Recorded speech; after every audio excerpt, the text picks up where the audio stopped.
Hi friends, ഇതേ ഒരു chocolate കേക്കാണേ.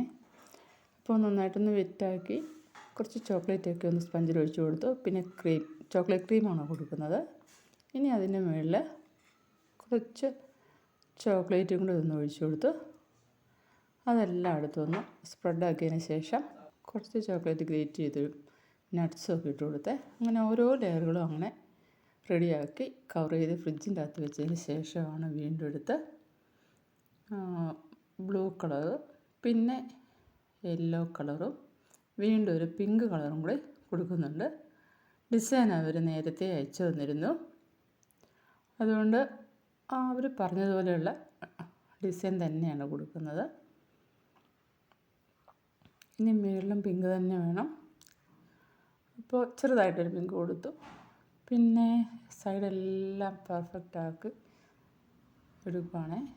കണ്ടോ, ഇനി മുകളിലും കൂടി ഒന്ന് റെഡിയാക്കി എടുത്തു. അങ്ങനെ കേക്കിൻ്റെ സൈഡും മുകളിലൊക്കെ എല്ലാ ഫിനിഷിങ്ങും ചെയ്ത് വരുവാണ് കേട്ടോ. കണ്ടോ,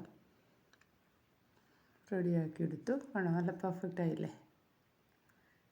ഇനി ഫ്രിഡ്ജ് വെച്ച് കുറച്ച് സമയത്തിന് ശേഷം വീണ്ടും എടുത്ത് ഒരു ചെറിയ നോസിൽ വർക്ക് പിങ്കിൻ്റെ മുകളിൽ ബ്ലൂവും പിന്നെ യെല്ലോയും പിങ്കും എല്ലാം ചെന്ന ഒരു മിക്സഡായിട്ടുള്ളൊരു നോസിൽ വർക്കാണ് കൊടുക്കുന്നത്. അവരയച്ചു തന്നതിൻ്റെ അകത്ത് ഫോണ്ടൻ്റ് ഉണ്ടായിരുന്നു. അപ്പോൾ അവർ പറഞ്ഞു ഇതിൽ ക്രീം മതി, ഫോണ്ടൻ്റ് വേണ്ടാന്ന്. അപ്പോൾ ഫോണ്ടൻറ്റിന് പകരം ക്രീമിൽ തന്നെ ഇങ്ങനൊരു ഡിസൈൻ കൊടുക്കുന്നത്. അങ്ങനെ സൈഡുകളിലെല്ലാം ആ നോസിൽ വർക്ക് കൊടുത്തു ഫിനിഷ് ആക്കി എടുത്തു. വീണ്ടും ഫ്രിഡ്ജിൽ വെക്കണം. സൈഡെല്ലാം നോസിൽ വർക്ക് കൊടുത്തു ഇടവിട്ട്. അതിനുശേഷം വീണ്ടും ഫ്രിഡ്ജിൽ വെച്ചു, തണുപ്പിച്ചെടുത്തു.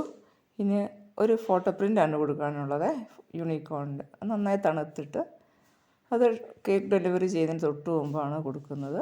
അങ്ങനെ ഹെലൻ എന്നുള്ള പേരും വെച്ചു. കണ്ടോ, ഇതാണ് ഇതിൻ്റെ ഫൈനൽ ലുക്ക്. ഇങ്ങനെയുണ്ട്. ഹാപ്പി ബർത്ത്ഡേ സ്റ്റിക്കും കൂടെ കുത്തിയിട്ടുണ്ട്. അപ്പോൾ ലൈക്ക് ചെയ്യാനും അതുപോലെ തന്നെ ഒരു കുഞ്ഞ് കമൻറ്റെങ്കിലും ഇടാൻ മറക്കരുത്. Thanks for watching.